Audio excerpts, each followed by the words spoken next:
There we go. What's our time? 6:10.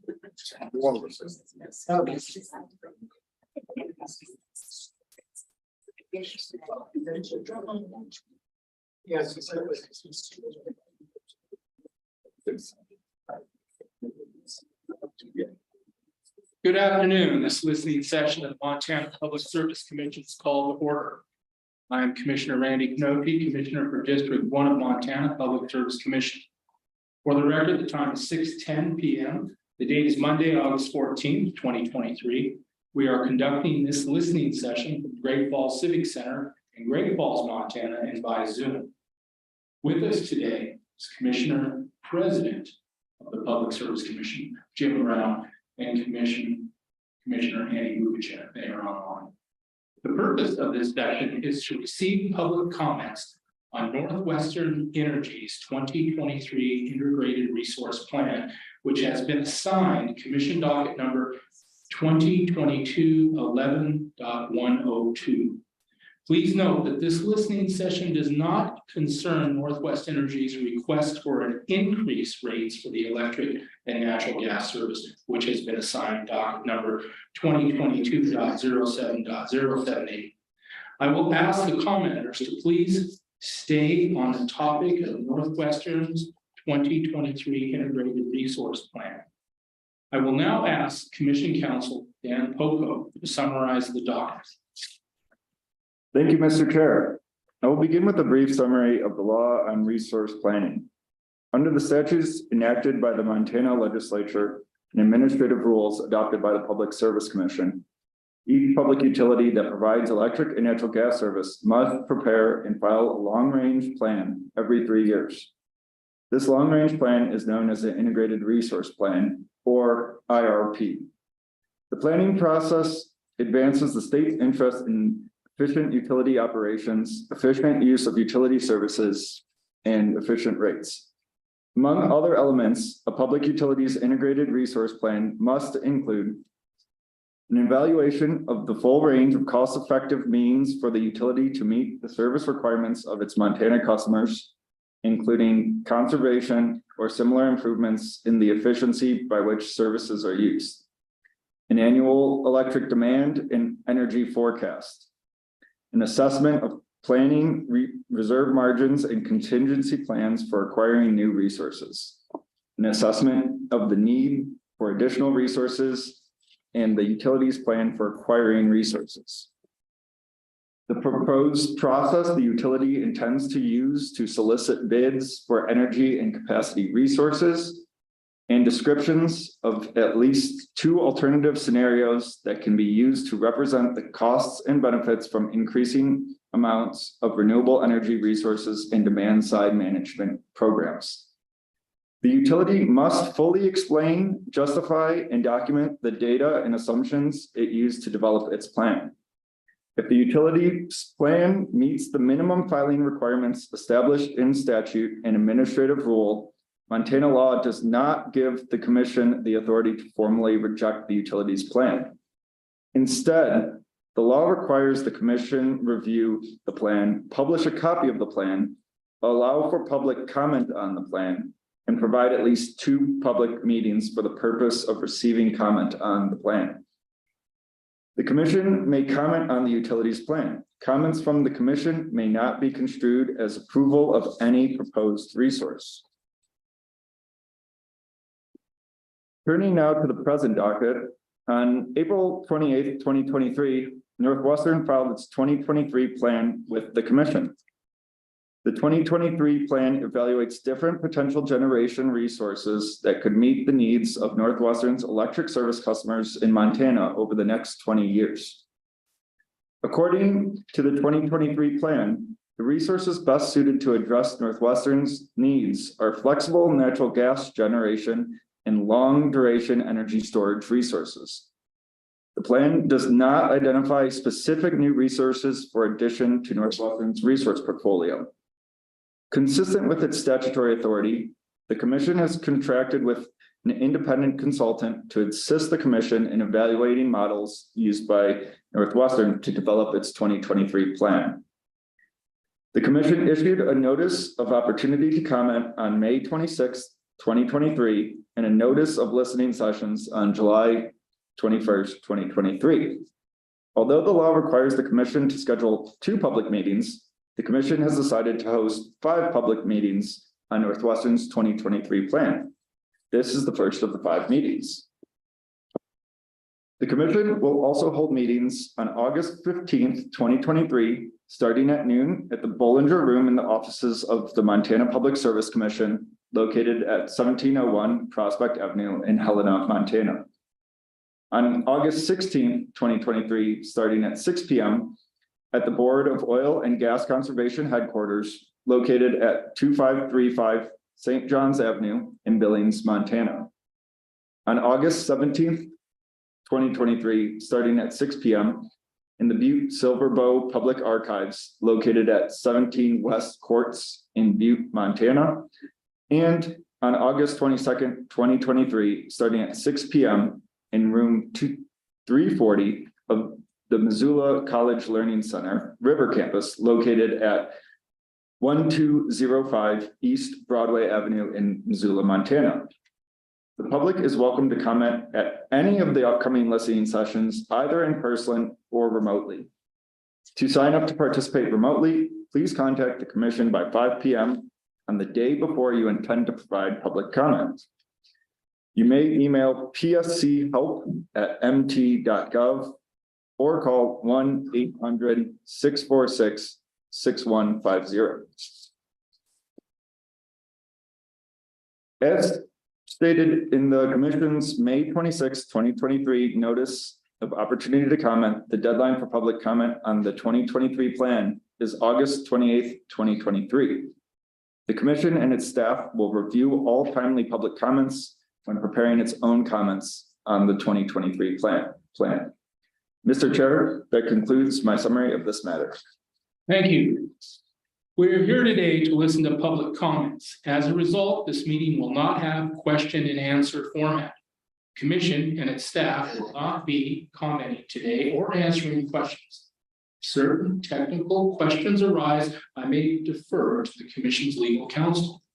Please be mindful of your use of time so others have adequate time to comment. Comments should be delivered professionally and respectfully. Commenters should please confine their remarks to the specific topic of the listening session, which relates to Northwest Energy's 2023 Integrated Resource Plan.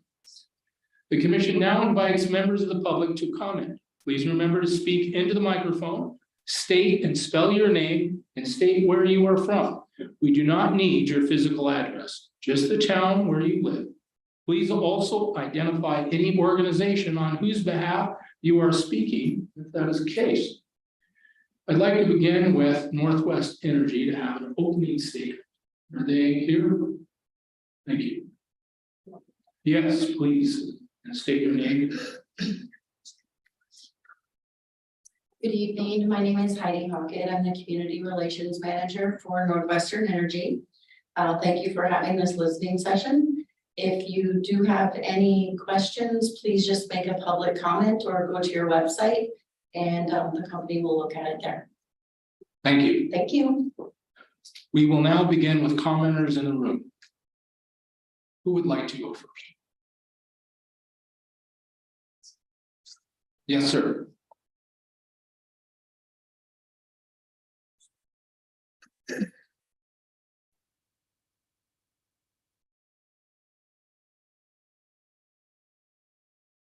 Hi, my name is Jesse Wagner. I live on the west side of Great Falls.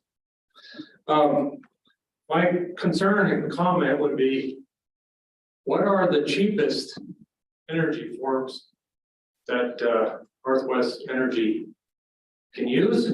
And are they trying to use it? And what is the most expensive one that they're trying to use and have been using? And why are they using it? Because why aren't we building generating plants out here, Gibson Dam? Why are we going nuclear? And why aren't we choosing other forms of energy and planning for the future. It sure don't seem like they're planning for the future. Thank you. Can I get you to spell your name, sir? Last. Jesse, Jesse, Wavner. Thank you. That was for the record. Do we have any others? Thank you. I might as well go forward here. My name is Alma Winberry, okay, Winberry. I'm just a plain old citizen from Great Falls. I'm here because it's real difficult to look at the approach that is presented consistently from Northwestern Energy. I'll give you a background. Several years ago, I listened to a guy who was a geology graduate from Missoula, and he runs the Nevada Bureau of Mining and Geology, like we have here for 100 years. Okay, he had just been in DC, presented to this group photos of wind and solar, and said, look, when the sun's out, you might get your electricity. And when it's not, you're shut down. And when the wind isn't blowing, that's shut down. But when you have geothermal, you have it all the time.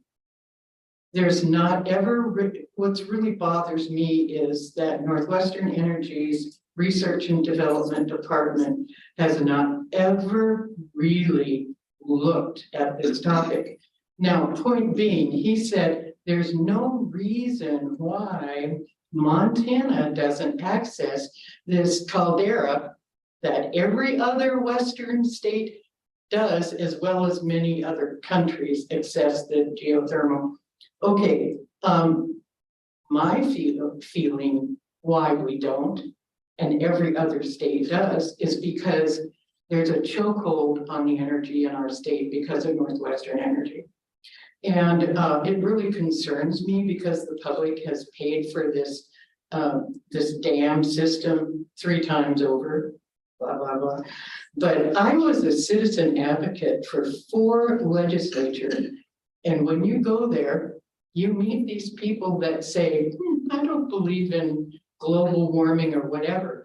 There's no accountability. And then there's Fitzpatrick, whose dad was 30 years a paid lobbyist for Northwestern.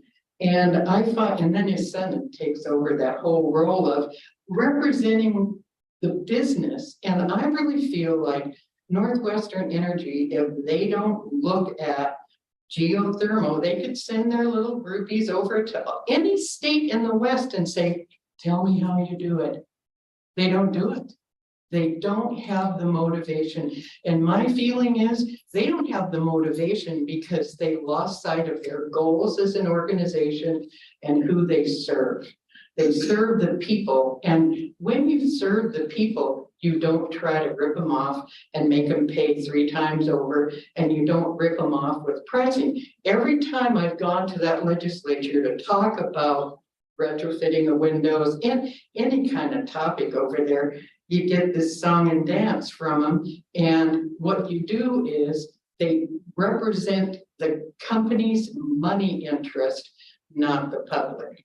And it really concerns me. Once again, they're presenting and you hear what they want to talk about. Oh, and here's what they do when you try to talk to them about wind and solar. They do everything they can to block that. There's a grid to monitor all this stuff.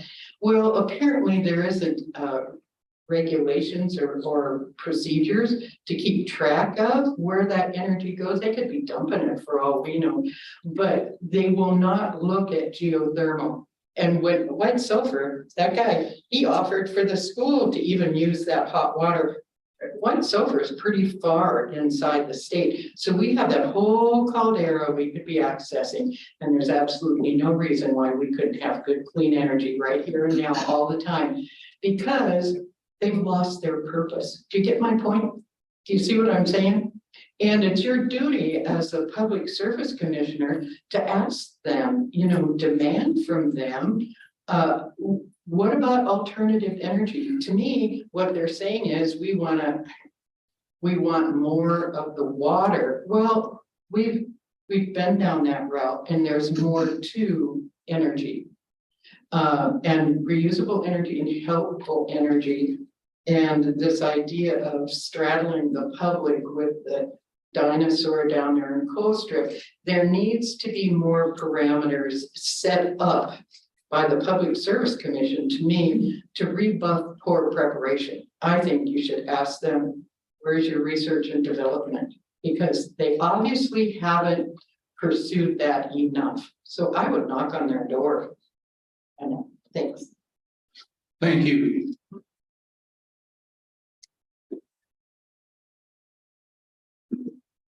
Good evening, Commissioners. My name is Shannon Wilson. That's SHANNON of Great Falls.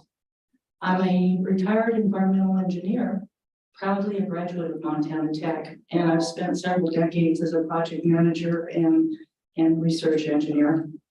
I'm concerned that the plan fails to fairly consider how to replace the Colstrip power plant with a low-cost mix of clean energy options, and instead proposes replacing it in the distant future with nuclear power, and mischaracterizes and fails to account for the trillions of dollars in federal funding from the Inflation Reduction Act and Build Back Better Act that is intended to accelerate the deployment of cost-effective clean energy. Many other states are doing this now.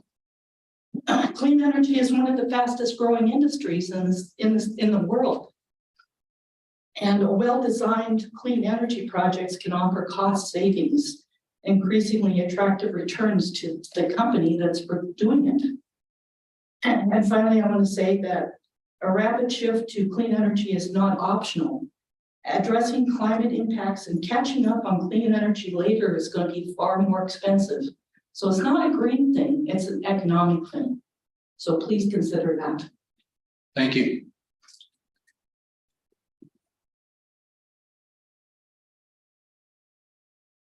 Good evening, Commissioners.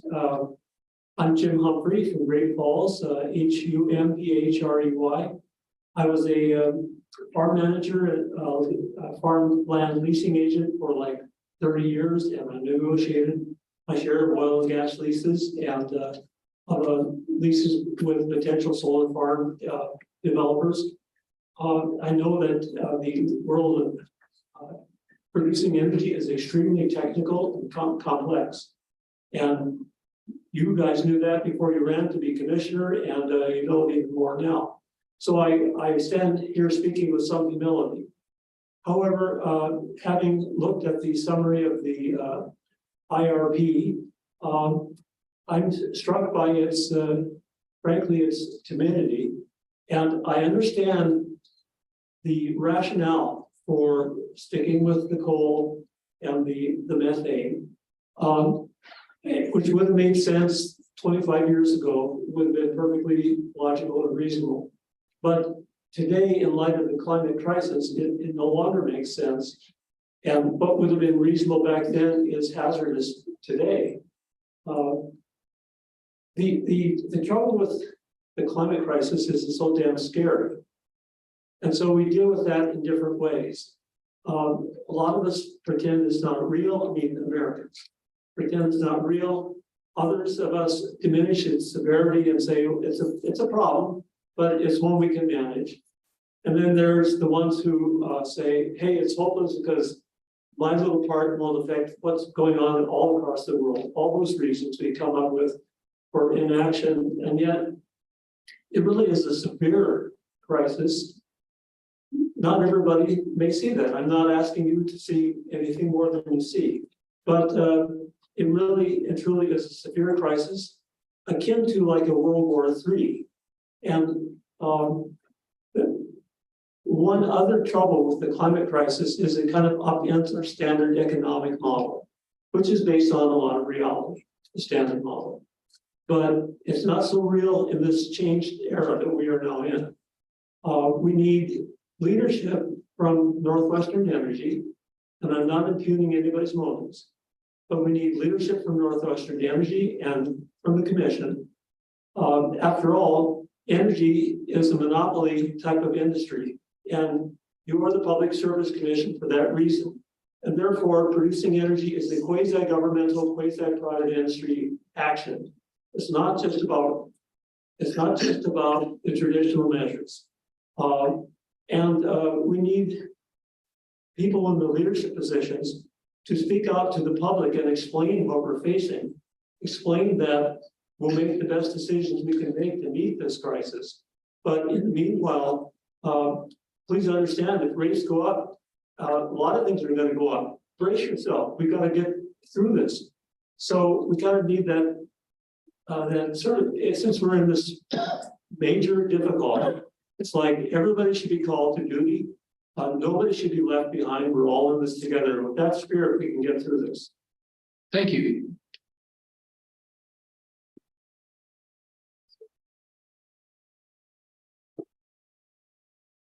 Stephen Vintage, I live south of Great Falls.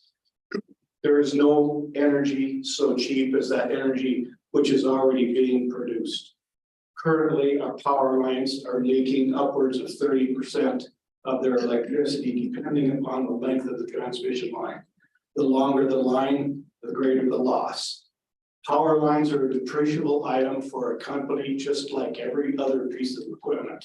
And because it is a depreciable piece of it, something that can be depreciated, replacing those power lines with high efficiency transmission lines that would eliminate the loss of all of that electricity that we are currently paying for to produce.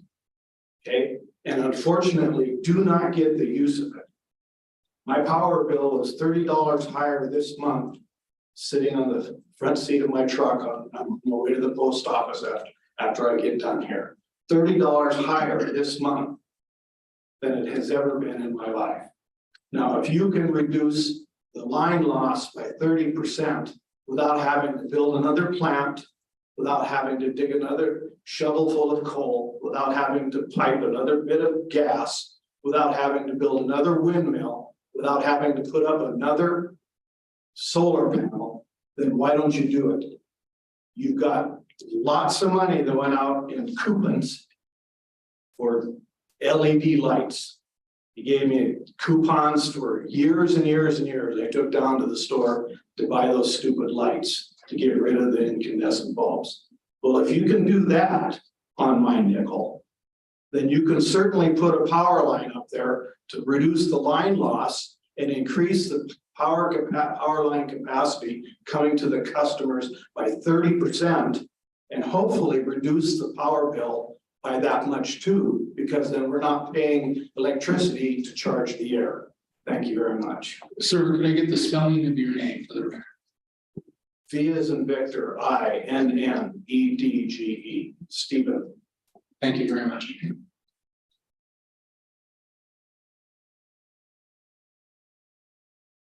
Good evening, I'm Jerry Jennings, Gerry-Jennings,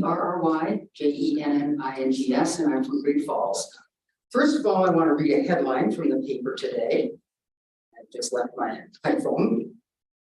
It'll come back. Montana youth win historic case on harm from climate change. Hooray for our youth. What are our elders doing? What are we doing to protect these young people from annihilation, essentially? The globe has never been hotter. And what Northwestern Energy is putting out is doing nothing to help us. Our neighboring states are laughing at us because they don't believe in what we're doing here. And what my fellow citizens of this wonderful city have already said, I couldn't even conjure up because they know a lot more about the technology than I do. What I know is what we're doing to our children and grandchildren, and it's abominable. So Northwest Energy, Public Service Commission, you guys have a lot of control, and you're not doing the job that helps all of us. Our electricity bills are going up higher and higher, and the heat of our globe is going up higher and higher. Another thing is, how did we find out about this meeting tonight? You know how, Randy? From all of the environmental organizations. I never saw it anywhere, not in any of the publications I get, did I see that this meeting was happening tonight, except for the people who are so concerned about our climate. Thank you. Thank you.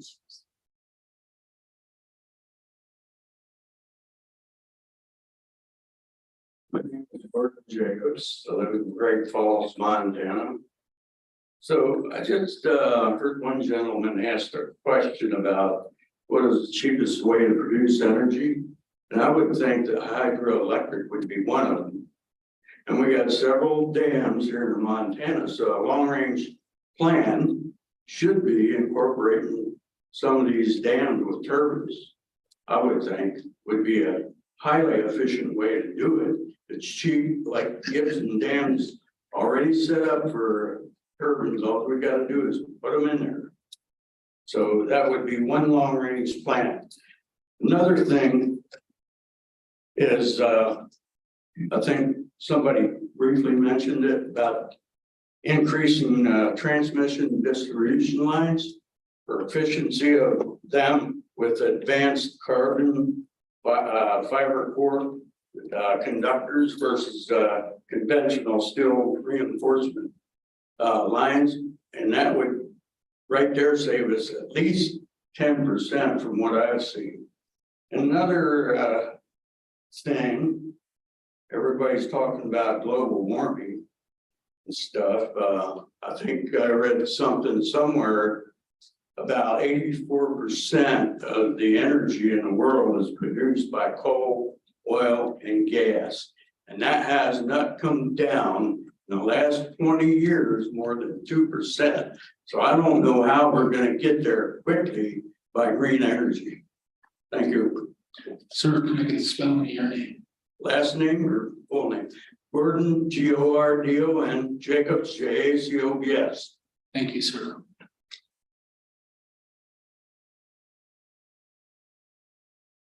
Any other public commenters? Thank you.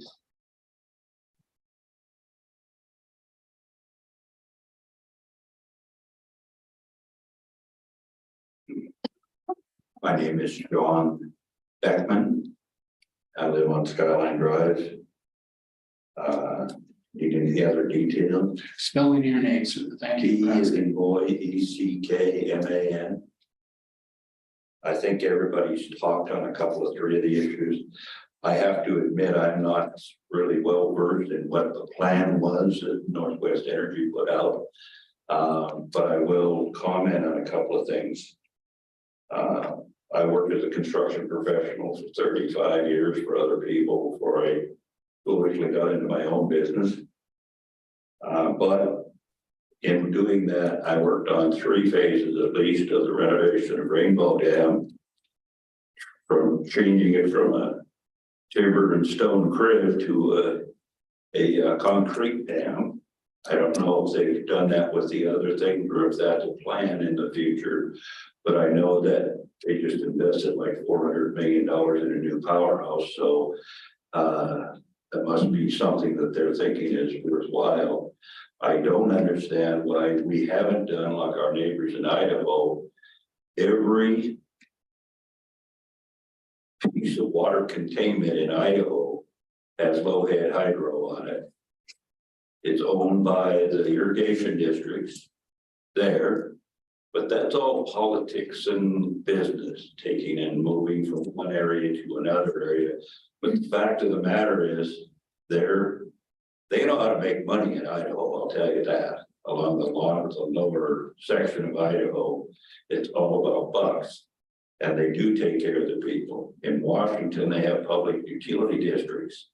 Every one of the counties has a different public utility district. And I'm not sure how we ended up where we ended up, but I know one thing, that the attention seems to be more on a corporate, globally looking at making money, which is the company has to make money.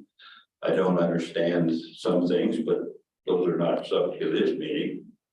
I do say that the couple of the other comments that were made regarding upgrading of the conductors, possibly looking deeper into a couple of alternative sources for power, like geothermal, like, I don't know, we've really got the sun for the solar part of it. I know I went to Las Vegas.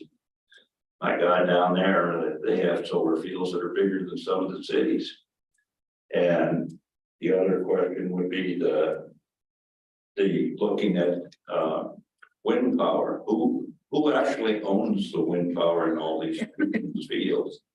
Are we as Montana residents watching while somebody else comes in and steals our resource, basically? So the question is Northwest Energy going to start presenting itself as a shareholder for the people that actually built the infrastructure that they're now using to make money? So my question would be, look strongly at the plan. My comment would be to look strongly at the plan, alternative resources, technology. Where are they going with the plan, and why aren't they answering into some of those areas? I think the gentleman made one comment that there were no new sources discussed in the plan. That's, to me, is shocking. Thank you. Thank you, sir.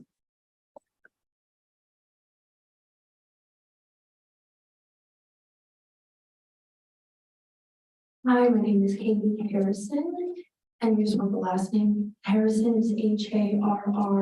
I am from Billings, Montana, and I am here tonight with Montana Environmental Information Center, expressing my concern in regards to this current IRP.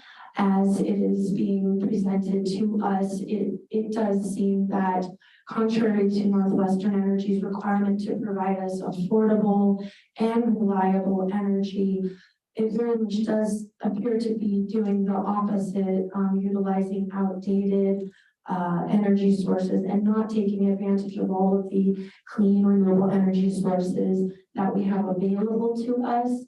And this would obviously then impact all of us, the ratepayers, when we are already struggling to pay our utility bills. I think many or most of us are, and even those of us who maybe aren't, we probably know majority of our friends and family members and neighbors who are struggling right now. And in the back of our heads, I believe many of us are looking at a projection of those bills just going up. So I think what I'm trying to say is we'd like to have an assurance that Northwestern Energy truly is doing all that they can to present to you and us a plan for the next 20 years that is going to, if not bring those bills down, not keep them going up at this increasing rate. So we're also at a really interesting time where the government is allocating trillions of dollars. I don't know exact dollar amounts for Montana specifically through the Inflation Reduction Act. So it would be, I think, very wise for us and opportunistic for us to take advantage of those dollars from the Inflation Reduction Act, which could help subsidize, the energy sourcing for the next 20 years, provide all of us with rebates, keep those bills lower, and provide jobs if and when new infrastructure may need to be built. Then it will provide new jobs, hopefully for clean and renewable energy sources that are available to us. And so in conclusion, we trust you, the Public Service Commission, to please hold this giant corporate monopoly accountable to its customers, its ratepayers.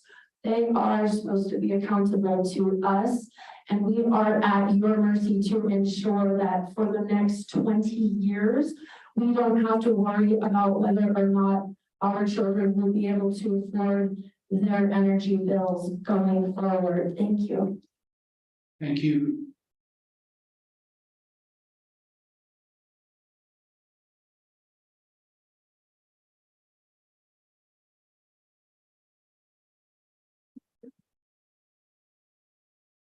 Dale Jackson, JCKSON, Great Falls, Montana. It was about 10, 15 years ago. I lived close to the Heritage Inn, where all these survey trucks that came in, loads of them, doing surveying this whole area for natural gas, oil and natural gas. And we were told that field runs from Seaman Ranch all the way up to Canada, into Canada, and drops all the way into North Dakota. And I can't believe that we haven't tapped that source and got in there, got some cheap natural gas out of that. And there's some oil in that area also. But I can't understand we don't do that. And then also looking at Gibson, not just Gibson, other areas also, to build hydroelectric plants. Get that going. Why should we go out of state and buy the expensive power when we can produce it right here in Montana? And with Montana labor, the Montana companies, and also eventually, I know it's very expensive, but look at running underground power lines with fiber optics in those lines also. We have less fires, less lightning strikes, less downs. And I know it's a little more expensive to run those lines. I think we should take a deep look at that and also look at those fields, the gas fields. They were saying that there's enough gas out there to supply the nation for over 300 years. So why don't we use it? Thank you. Thank you.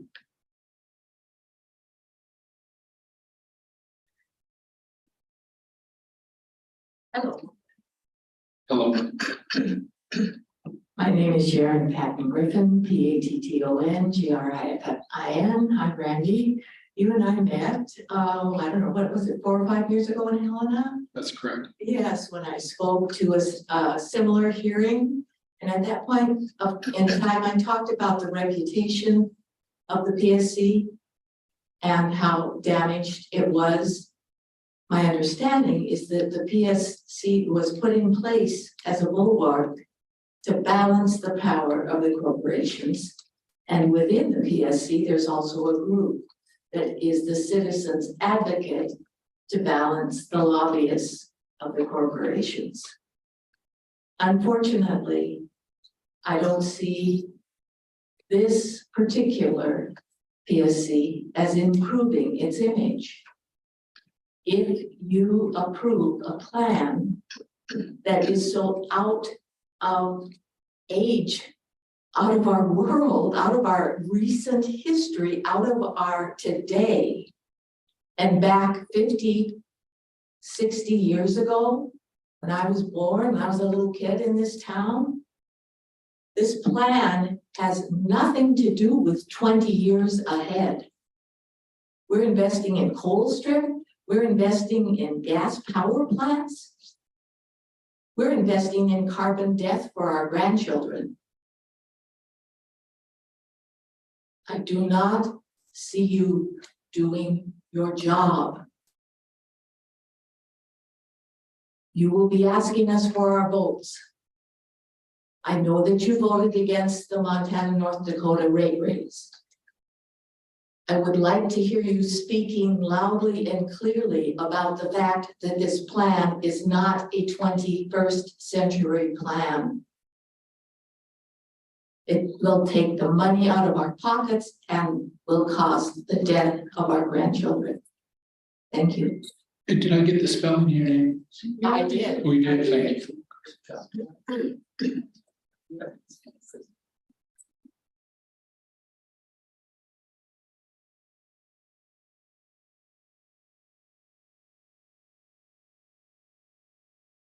Good evening.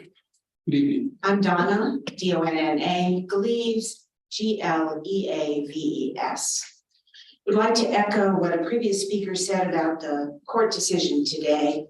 One of the pieces of that decision said that Montana is promoting fossil fuel use to the detriment of our children who won that lawsuit today. This plan does exactly that. It does not promote renewable energy. It does not do away with the coal strip situation that we're facing. It does not do away with any of the problems that were raised by this lawsuit. The children won. Let's protect them.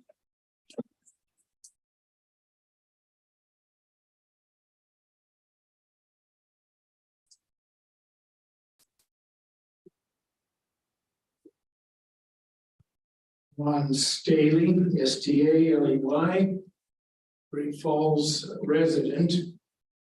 I guess first of all, I guess I misunderstood what this meeting was going to be about. It was a listening committee. I was under the impression we were going to listen to what you had to say, so I had it exactly backwards. But anyway, you know, we got Colstrip down there, you know, getting shut down. Well, I'd like to see some nuclear power put into that. You know, if we already have the generators there, you know, we could probably retrofit those to accommodate nuclear generation of heat, because I know most of the states around Montana have nuclear energy. Great Falls has got nuclear missiles all the way around it, so we can't be afraid of nuclear. And I also received a text from Lola Sheldon Galloway. She wanted to be here tonight, but she's at some training in Indianapolis, I believe it is. So would it be okay for me to read what she has to share? Yes, that'll be fine. I spell her last name if you can. Lola, Lola, Sheldon, Sheldon, Galloway, Gallowa.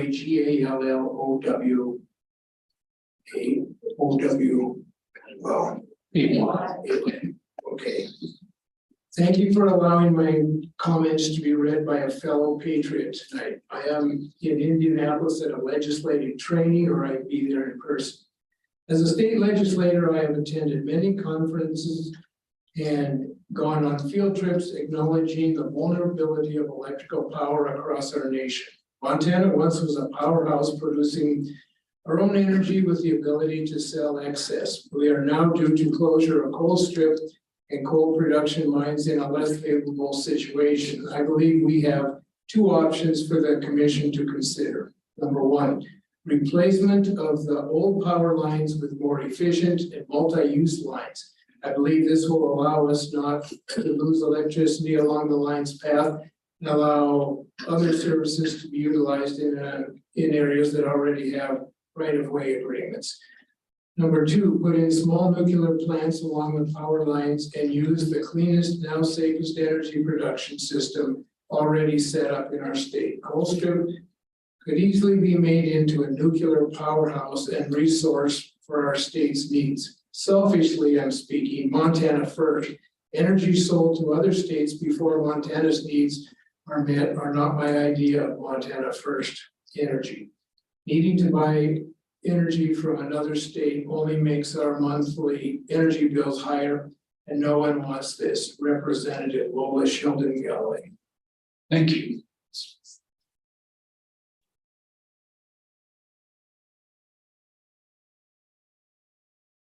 Any other commenters in the room?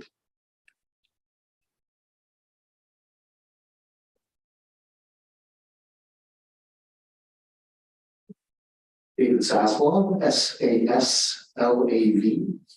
S-A-S-L-A-V, representing Citizens for Clean Energy, a Great Falls coalition of energy advocates. We actually successfully defeated the coal plant in Highwood about 12 or 13 years ago. And I'm here to advocate against the rate plan. It clearly doesn't go far enough to protect future generations, as the previous commenter said. A 20-year plan is by definition a generational plan. And as another commenter mentioned, the held v. Montana decision today in Montana's court system clearly spells out that we have an obligation to that generation, even though they may not be of voting age yet in all cases, to make decisions today that are not going to poison and hobble their ability to enjoy Montana's clean and healthful environment, which is guaranteed to every Montana citizen by the state's constitution. I think any green plan which doesn't have measurable goals for net zero, or reducing our carbon emissions by 2030, or at least as an interim goal by 2030 towards a net zero by 2040, at the very latest 2050, which Northwestern Energy seems to think is not too late to achieve that goal, I think is robbing future generations, not only of their health, but also their right and ability to enjoy the clean and healthful environment of the Montana we know today. I would really hate to look back on, this summer and the last few summers of smoky, unbreathable air with high AQI, and think to myself, boy, those were the good old days when the AQI was only in the yellow zone, because for the last 15 or 20 years, it's been red, like it is in some situations near wildfires caused by the removal of water by the strip mining of forests, clear cutting. There's a lot of really poor decisions being made, while at the same time, the options, the alternatives for renewable and clean alternative energy sources, the price of those are dropping rapidly. And I know for a fact that this rate plan was drafted before a lot of this data was available around pricing, around cost per kilowatt hour for various options. As many people have mentioned, there are a lot of hydroelectric plants that haven't been expanded on since 20 years ago, when Montana Power was a thriving concern. So I would urge the PSC to keep an eye on Northwestern Energy's cost plus model. We all know how Northwestern makes money, right? They make money by figuring out how much they can spend on energy generation, and they get to then tack on a certain amount of profit onto that. So there's absolutely no motivation on the part of Northwestern Energy to keep costs down. It comes straight out of their bottom line profits if they do. I would also like to make a comment about the lack of fear that the previous speaker said about nuclear power. I will go on record right now as saying I personally am extremely fearful of nuclear power and the potential damage to our environment that can happen if minor human error gets involved, and if any kind of spills or leaks occur in our environment.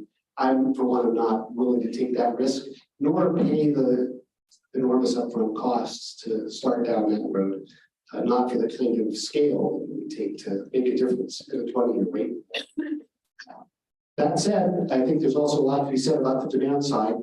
During your initial comments, sir, you mentioned that there was a demand side to this plan.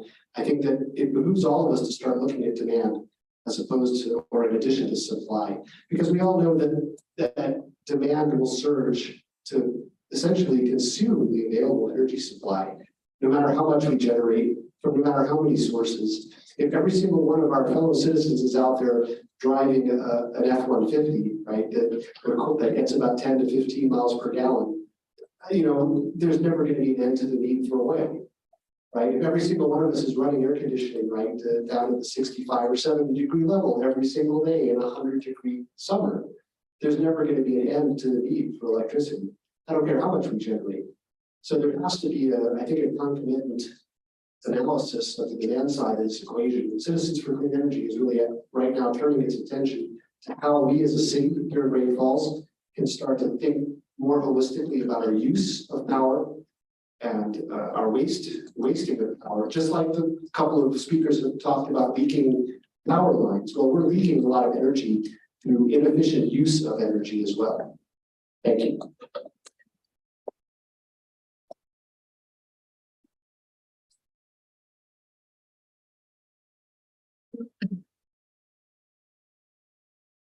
Hello, Commissioners. Thank you for your time. I'm Kathy Hansen, Kathiehansen.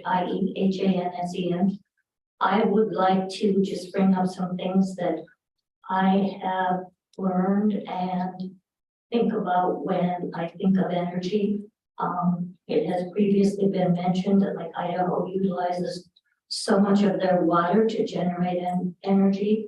We already have the dam at Gibson that is capable of being able to have the turbines installed. We have many of our waterways that could have water containment utilized to promote and make energy. And this is something that would be very cost effective. I believe it is also, to me, very clean, because even though people are worried about climate change, we still have rain, we still have snow. I have never seen the Sun River when it did not have water in it, but I have seen multiple times when it is flooded.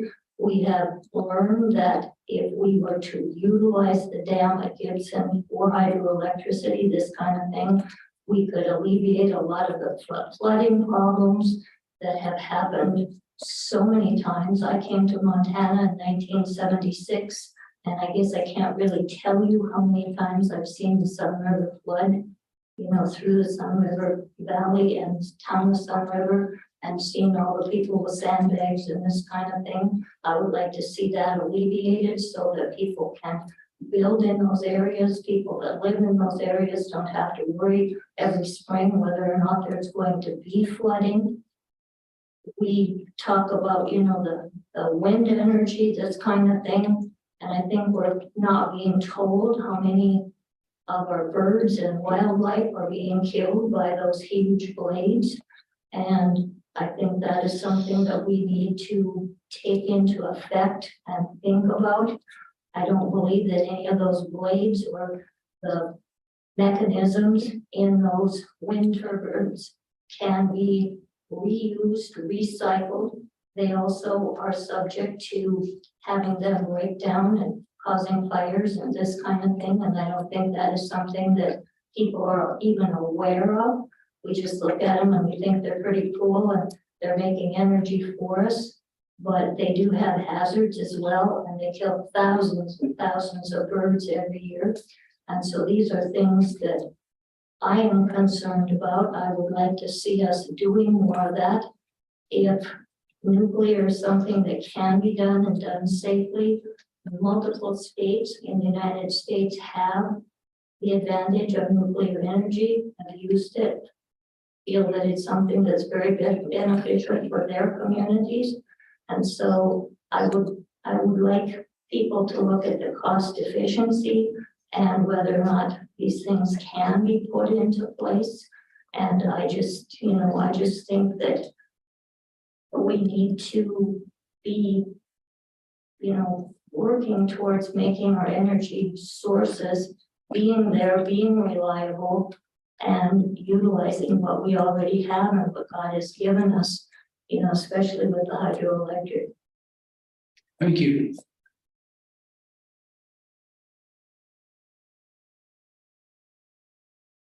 Any other public commenters?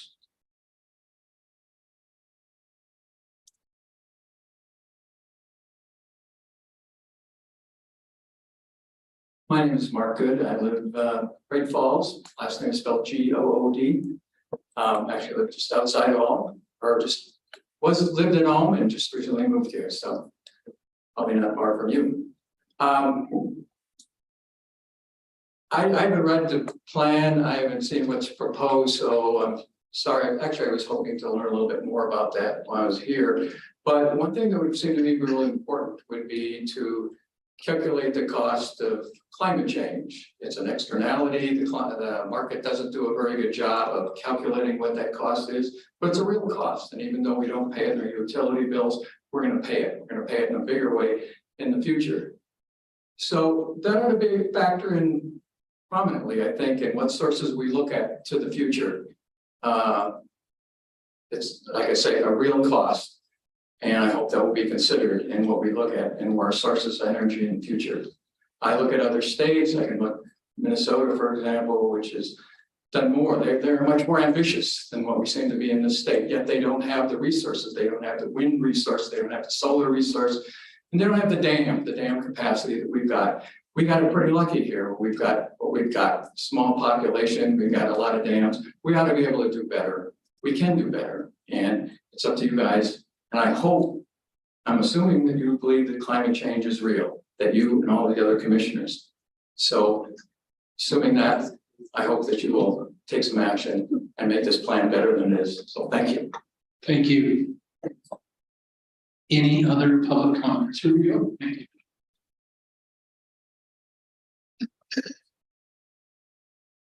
Good evening, Commissioner and those on the line. My name is Jane Weber. Last name is W-E-B-B-R. And I am a resident of Great Falls. I just have one comment. Gibson Dam has been a theme tonight from some of our speakers. And I just think that we also need to consider the irrigators that rely on the water that comes from Gibson Reservoir with the Three Rivers irrigation. That could significantly impact our agricultural community in that neck of the woods. And so it's very seasonal, the water. The Gibson Reservoir drops down low in the summer. I really don't think it's a viable source for hydro energy, except during the spring when we have a full Sun River flow. And the rest of the season, a lot of that water is used for our irrigators. And agriculture is, as most people say, the top industry in Montana. So thank you. Thank you. Any other commenters? Thank you, commissioners. My name is Melissa Smith, MELISSA and I'm a resident of Great Falls. And I would like to comment on the nuclear option. I think that, everybody talks about it a lot, but I don't think they're really aware of how expensive it is and the upfront cost, and also how long it would take for a conversion, say at Colstrip, or even to build a new plant. It would be very expensive and would take a long time. And we need to look at a procurement plan right now that takes advantage of what we have in this state, which is wind, which is solar, which is geothermal. We have these resources. We're not using them to their full efficiency, and we really need to. And because not only because we owe it to ourselves to keep this state as beautiful and clean as it is, but we really owe it to future generations. We are only renters here, and we need to leave it better than we found it. Thank you. Thank you.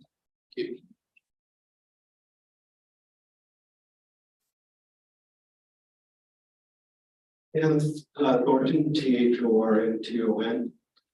I would like to talk about this plan and what I hope you will look at it. It's a 20-year plan. So you have to look at the engineering cost, the economics, for the whole 20 years if they're looking at these gas plants. Now, when you look at a gas plant over 20 years, you don't even look at the cost of the plant. You look at the cost of the fuel for 20 years. Who knows what the cost of the fuel will be? Well, last year was $8. Now it's down to $2 again. A few years back, it was 12. So you have no idea what the cost of this plant will be. You do wind and solar, I'll tell you exactly what the cost of that electricity will be tomorrow, 10 years from now, 20 years from now, 30 years from now. You know, that's important that you have that certainty of that cost. The other point, you would look at, will there be a carbon tax? We look at it, July has been the hottest month on earth that we've recorded. We've had the largest fires up north of Alberta that they've ever had. Over 30 million acres have burned. Same thing is happening in Siberia right now. We just had probably 100 people burned alive in Hawaii with a fire. Most likely, this is a result of climate change. A few years back, we had 84 people burned alive in their homes down in California. We've had a number of these wildfires because everything's drying out. So there is going to be a cost. Now, it doesn't matter whether you believe in climate change or not. There's a very good chance there's going to be a carbon tax. This will greatly affect that part of the electricity that Northwestern gets from its fossil fuel plants. You need to know that that is a high probability. Now, the one thing I do like on this program is they're finally looking at pump storage. There's a plant that's been proposed at Martinsdale, the Gordon Butte plant. I don't know if you know anything about it. If not, you should look into it. It was designed in 2015. It was licensed in 2016. They were supposed to start building this in 2020. It should have been turned on in 23 now. Well, they put it off till 25 to start building. Hopefully they'll turn it on in 29. This is a 400 megawatt plant. What it is, it's two lakes. You got one here at about, I think it's like at 4,000 feet, another at about 6,000 feet. So you have 1,000 feet difference. It's hooked to the windmills in that area, I think out is by White Salt Springs. So they pump the water up and there's excess power up to the upper plant. And then they let it flow back down through turbines when the wind isn't blowing. They use this as a peaking plant. So this is a significant resource. I know these last few years, Northwestern has been buying peaking power at $800 a megawatt. That's insane. But why they haven't looked at pump storage to this point is insane. That's the beautiful thing about Montana. We have the mountains in the west and the plains. We have a good 4,000 feet difference. All along this northern front, we probably have 20, 30 ideal sites for pump storage. And then all the wind that we could have and solar, that takes care of that point where, well, if the wind's not blowing, there's no power. No, there would be plenty of power. And it'd be power when it was 40 below, because flowing water doesn't freeze. So when you take a look at this plant, when you look at this plan, please take a look at those ideas. The fossil fuel stuff they're looking at isn't economical. I don't even care if you care about the environmental part of it. It's bad economics. Thank you. Any other commenters?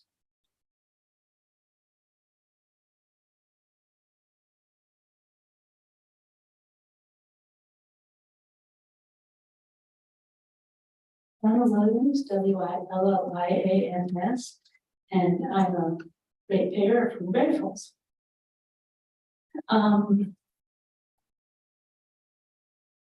Last month, the monthly average was 422 parts per million carbon dioxide, and I know that does not mean very much to most people, but what it means to me is that that horrible heat wave we had in Lytton, BC, a few years back, that's going to come here sometime in the next 20 years. I promise you it will. It means fire season keeps getting longer and more expensive, and I have to pay that too. So my 20-year plan is to reduce the amount of energy that I use and reduce the amount of carbon that I dump into the atmosphere with whatever my activities are. So I have a car, and my choices are to fill up my car with gasoline that's refined from Alberta tar sands bitumen, which I don't want to do because that's really carbon intensive. Or I could fill up my car by buying an electric car. I could fill up my vehicle with Northwestern Energy. And this seems really attractive until I find out that Northwestern Energy is going to expand coal and is going to build a new methane power plant. This kind of tanks my 20-year plan because I don't want to fill up my vehicle with coal. I don't want to fill up my vehicle with methane. And my other options here in Great Falls are fill up my car with Alberta tar sands bitumen. So you're my public service commission. Here's a request that I ask of you. Please tell Northwestern, I don't want any more fossil fuel. We need to back down from that. What I would like to see is a moratorium on all new fossil fuel infrastructure, and then a 20-year plan that backs us out of fossil fuel so that I can meet my 20-year goals. Thank you. Thank you. Any other public comments? Do we have any online? Oh, I'm sorry.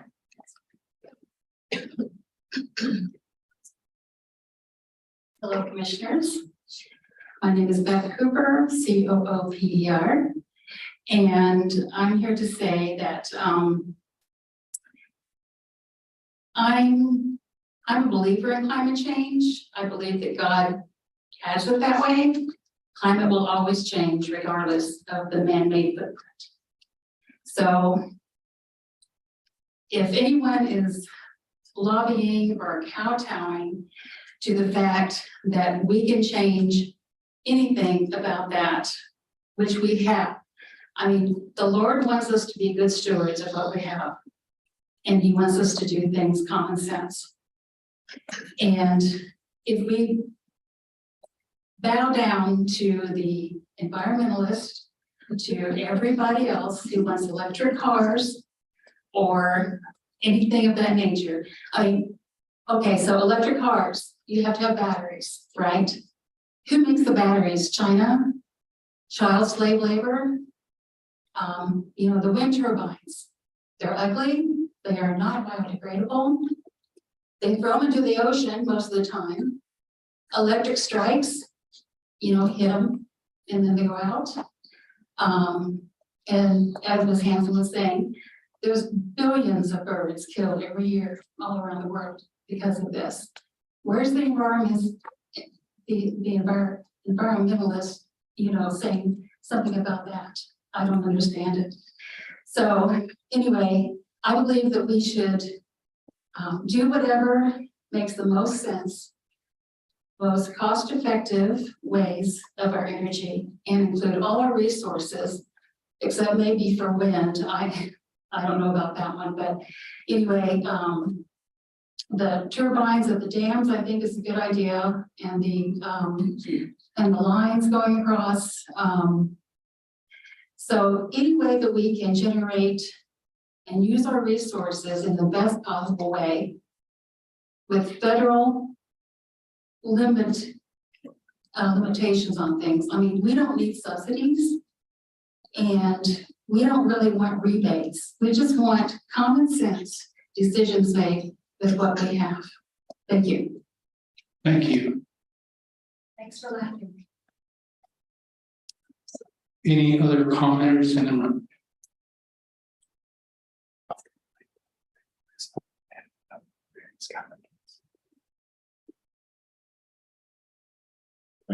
My name is Mike Cooper, but the lovely lady that was just up here.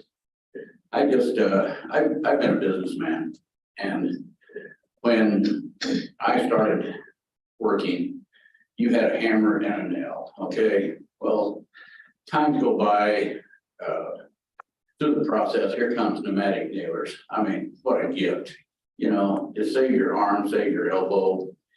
And then computers come along, they help you graft out the house, to where you can build it. When innovation comes along, we should take advantage of it. The lines coming across, if they could save 10%, 20, 30%, let's do it. I mean, I don't know why they haven't started already. I mean, it makes a lot of sense. So, and as far as energy goes, this country, coal is what got us going. It's what people have heated their houses with for many years. And I drive by these coal plants in Wyoming and across the country, up in Ohio. I was a trucker for 20 years. And I've seen nuclear power plants. There's just steam coming out of the plants. I mean, there's probably a little carbon coming out of there, and I don't know how much. They claim this, they claim that. I find no substantial grounding for their evidence. Where do they get this? And this is maybe off of some plant, I don't know the way it's going to turn out. I'm very well convinced that China will probably own coal strip one day, and they'll be shipping everything from here to there. But right now, all I can say is when the wind's blowing 40 miles an hour, it's 30 degrees below zero. Wind chill is 50 degrees. I don't care if it's cold. I want to be warm. But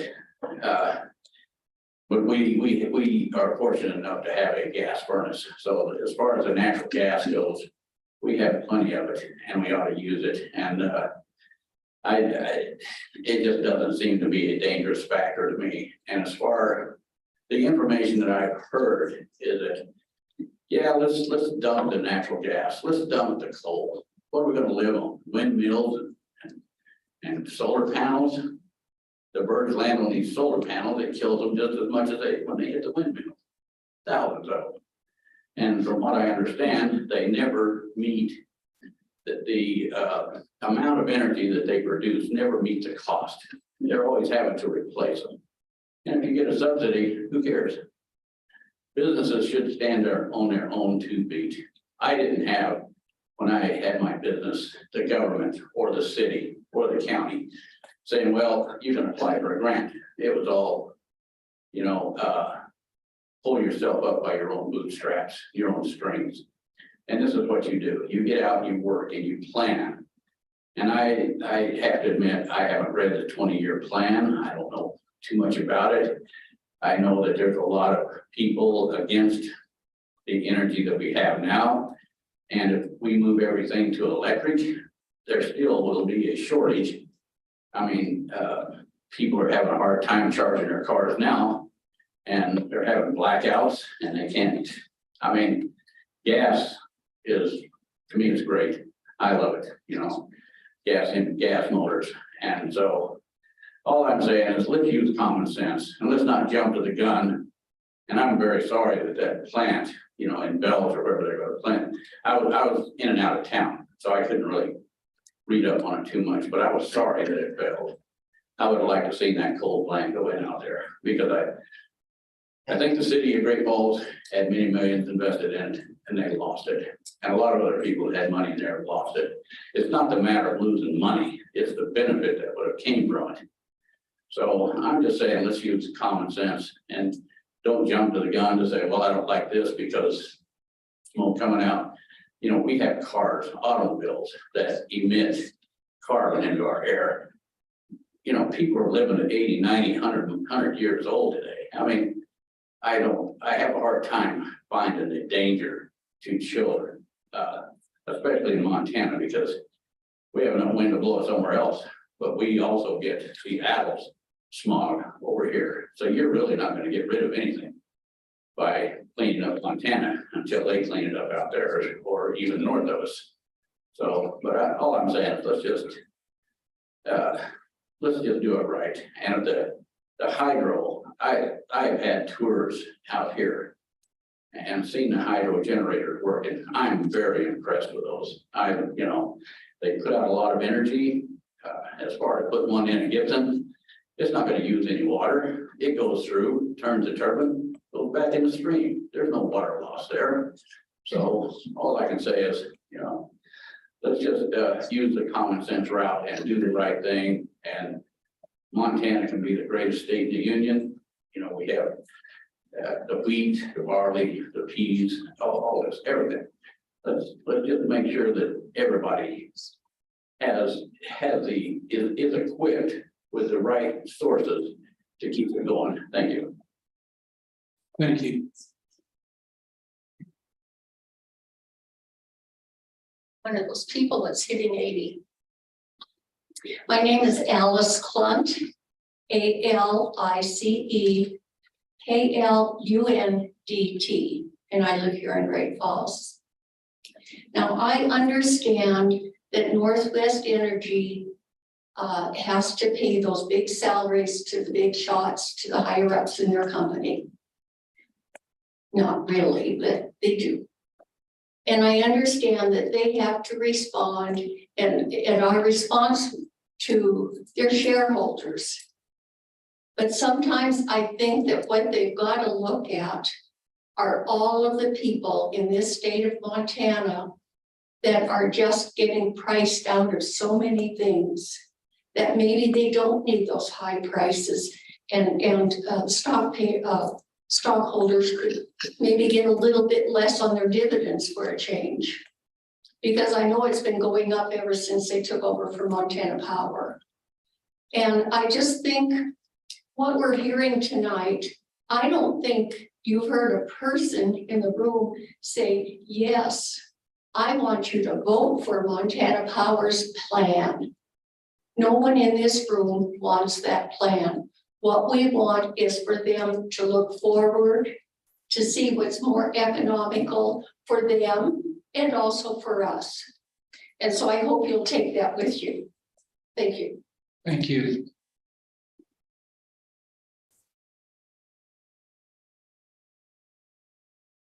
And Wilson again, and DJ again, and O-N, and Royal, that's O-N. I'd just like to make one more comment about people bringing up nuclear facilities.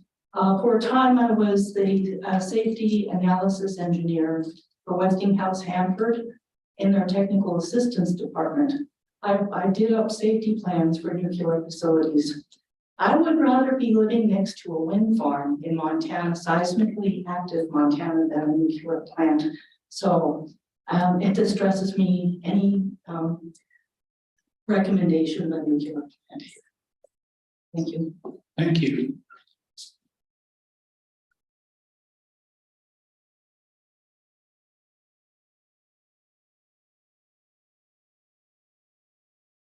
My name is Stuart Lewin. I live here in Great Falls, Lewin. Listen to the lawyer beginning to tell us what Northwestern Energy was supposed to do. And if I heard that correctly, they're supposed to talk about the cost and the proposals for the future, the cost. It's clear that their plan does not take into account the cost to the environment and what this is going to do. It doesn't even measure the amount of carbon that's going to be produced by this plan. Plan is not adequate. You should send it back to these people, tell them that you want a plan for the future, and the only way that the Public Service Commission can make a reasonable decision is for them to really show all of the costs involved and what other possibilities there are. That's what needs to be done. So good luck and thank you very much for all that you do. I know it's not easy. Thank you. Thank you, sir.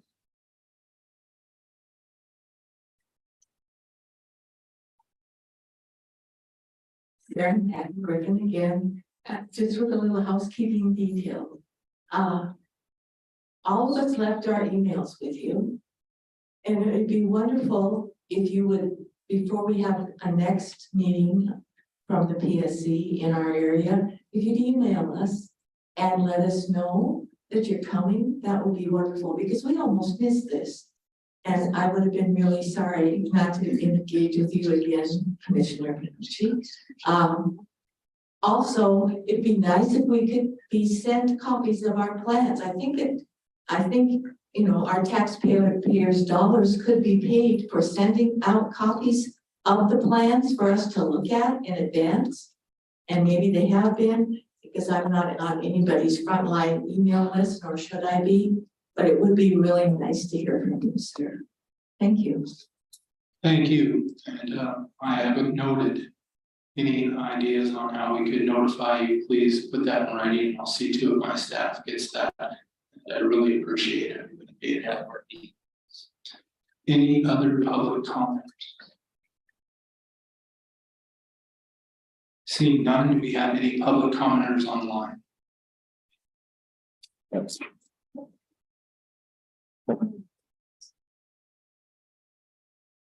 Any other commenters? Okay, sir. That's what we're here for. I appreciate everyone's input, and I will be here afterwards. I'd like to meet all the commenters. Dale Jackson again, JCKSON. I'm really against dumping garbage in our borrow pits. Stop along the interstate, the highways, too, baby diapers, garbage, unbelievable, it's unreal. And I want to see environmentalists maybe jump in there and go clean up the borrow pits, I'll help them. And another thing, dumping garbage in the ocean, we don't have to worry about that, but a lot of garbage is dumped in the ocean. I'm really against that, super against it. I'm in favor of all of us getting together, planting trees and grass and shrubs, loads of them all around Great Falls here. It look like we're in the forest, but all over the nation, we're putting down a lot of asphalt. So we need to take a look at putting more down more grass and shrubs and trees and all. And in burned out areas with forest fires, reforest those. I'm sure they're trying to do that too, but all of us get together and do that. Just don't talk about it, go do it. We can put it together. I'm in favor of putting all those trees all the way around. There's beautiful pine trees, ponderosa vines or whatever. It look like we're right in the mountains. We're close, but we're out of the mountains, but it look like we're in the mountains. So anybody wants to get together and maybe get the government to give us a few trees, let's do that and plant the shrubs and get together and do something about it. Just don't talk, let's do something about it. Yeah, a healthy environment. Thank you, sir. Thank you. Any other commenters? Seeing no further public commenters, we are ready to adjourn this listening session. The commission will also continue to accept public comment in writing or by phone. This includes ideas on how to better notify you. I also took note of, I think it just makes sense to have the IRP available to you before you come to be sure to take note of that. Please call the commission with any comments at 1-800-646-6150 or email the commission at pschelp@mt.gov. Please remember that the deadline for public comment is August 28th. Thank you for your public comment. The time is now 7:30. Wow. Thought it was longer. And this listening session is now adjourned. Thank you.